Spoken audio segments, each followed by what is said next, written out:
monde, bienvenue sur ma chaîne et bienvenue pour une nouvelle vidéo. Je suis ravie de vous retrouver aujourd'hui. Je vous remercie pour tous vos messages pendant mon séjour à Londres. J'ai reçu plein de gentils messages, déjà pour prendre des nouvelles sur Instagram, savoir comment ça se passait et tout avec les enfants.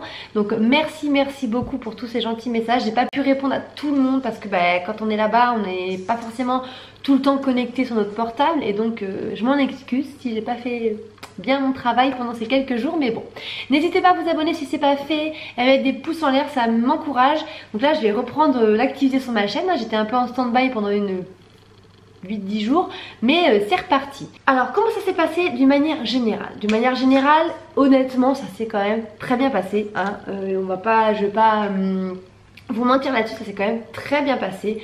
Après il faut savoir qu'il faut quand même une bonne organisation parce qu'on part pas avec 3 enfants en bas âge, sachant que le dernier n'a que 3 mois et demi, Evan a pas encore 2 ans, donc on peut pas partir comme ça.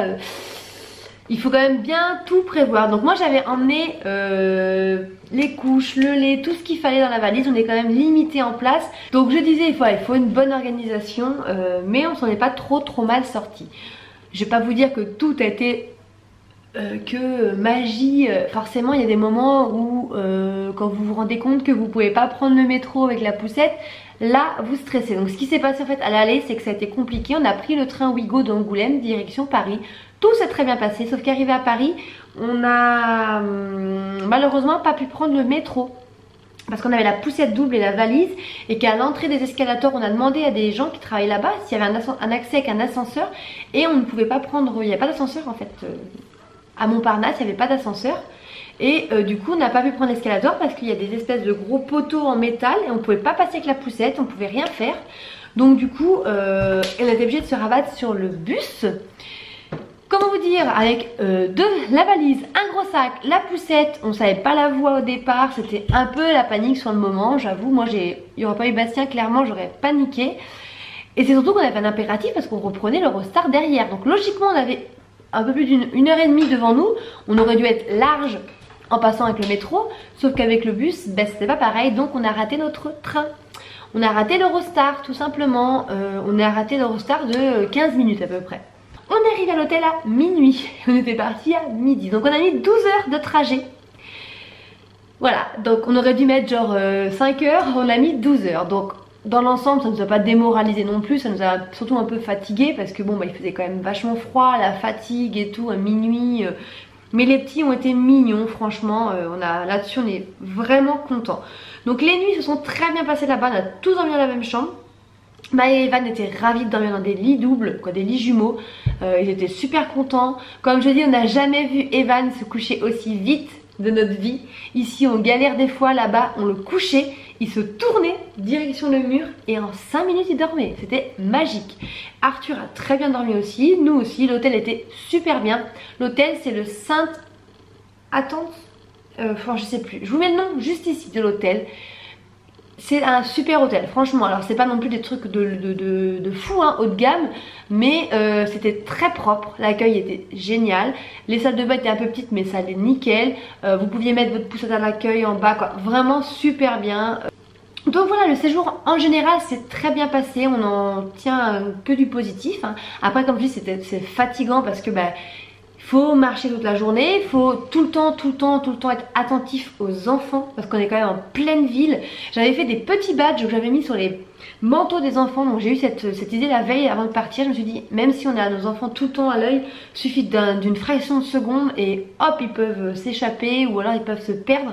Donc j'avais fait des petits badges où j'avais marqué My name is Mae, I'm a French boy et notre numéro de téléphone. Comme ça s'ils se perdaient, les gens direct, parce que voilà je suis pas sûre qu'Evan aurait pu parler ni Maë, donc au moins les gens pouvaient nous retrouver, nous appeler. Heureusement on n'a pas eu besoin de ça, on n'a pas perdu nos enfants de vue du week-end, mais c'est vrai que voilà, entre les transports faut faire attention.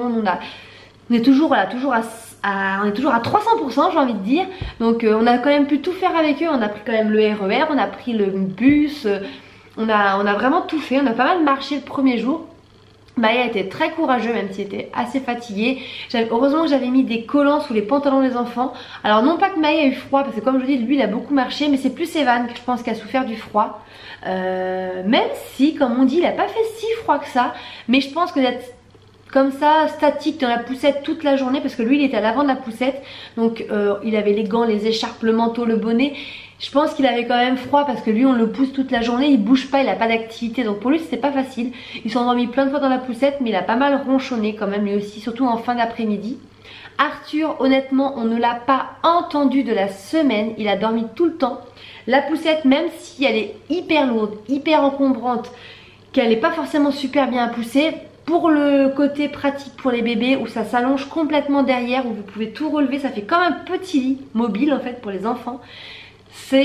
La poussette a été géniale. En plus dedans on avait mis, comme je vous dis, une chancelière, c'est un espèce de mat, de sac de couchage pour enfants. Là-dedans il était hyper au chaud.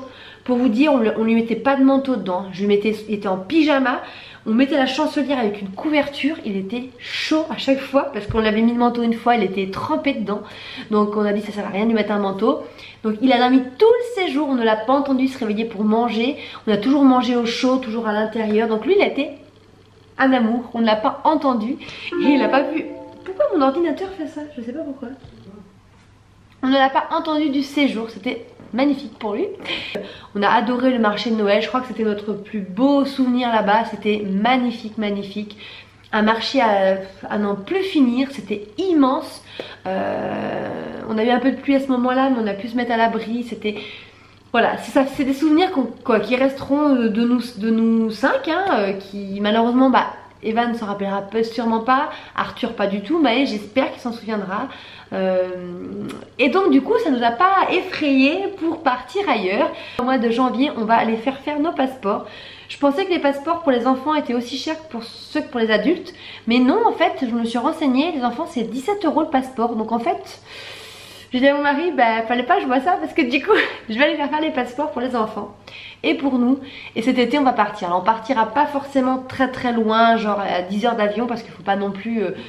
Le train ça s'est bien passé et tout, mais c'est quand même chaud hein, parce que la poussette faut la plier, la valise, les enfants, voilà, Arthur était sur nos genoux, faut les occuper pendant le trajet, j'avais prévu de quoi occuper les enfants. C'est un conseil que je vous donne si vous faites de l'avion ou du train, n'emmenez pas des jouets qu'ils connaissent déjà parce que clairement ça va pas les intéresser. Moi j'avais acheté des petits jouets, j'avais été à Action, j'avais acheté des coloriages, des crayons, un nouveau livre, des petites pâtes à modeler, et en fait j'avais emmené ça et j'ai sorti ça dans le train. C'était tout nouveau, du coup ça les a plus captivés. J'aurais ressorti un de leurs livres qu'on a lu 20 fois, clairement ils en auraient rien eu à faire. Donc ça c'est un conseil que je peux vous donner. Après voilà, comme je vous dis, l'organisation au maximum, c'est-à-dire prévoyez tout. Nous on avait fait du change à l'avance avant de partir. Là-bas on a quand même retiré des sous parce que ça va vite quand même hein. Voilà, donc sinon le voyage s'est très bien passé. Donc on repartira hein, sans souci avec les enfants, en espérant que ils apprécient autant ce voyage. Après jamais été aimé, il m'a dit oui j'ai adoré, mais la prochaine fois je veux partir à la plage. Parce que c'est vrai que du coup là on y a été à la période où il faisait froid et tout, mais il a aimé aussi parce que c'était tout décoré pour Noël. Mais pour eux, pour qu'ils puissent vraiment en profiter, je pense que ça c'est quand même mieux, c'est quand même bien quand il fait pas si froid que ça, parce que bon ils étaient souvent un peu, on voyait un peu au froid et tout, donc on allait souvent manger de bonne heure et on rentrait pas trop tard à l'hôtel. Il était impatient de rentrer souvent dans son lit comme il nous disait. Donc voilà. Donc le bilan général c'est positif, comme je vous dis, c'est pas des vacances de tout repos hein, clairement on n'était pas à se reposer, nous on est grands, on encaisse mieux, mais c'est pas des vacances de tout repos, hein, pas avec les enfants. Mais nous, on conçoit pas forcément de partir, du moins pour le moment, sans eux. Donc tout le monde part ou personne part, voilà. Donc sur ce, voilà, je vous ai fait ce petit bilan. Si vous avez des questions, n'hésitez pas en commentaire, des choses que j'aurais pas abordées parce que je pense pas forcément à tout. N'hésitez pas à me le dire et puis je vous répondrai si vous avez des questions. Je vous laisse, je vous dis à très bientôt pour une prochaine vidéo. Je vous fais des gros bisous et ciao!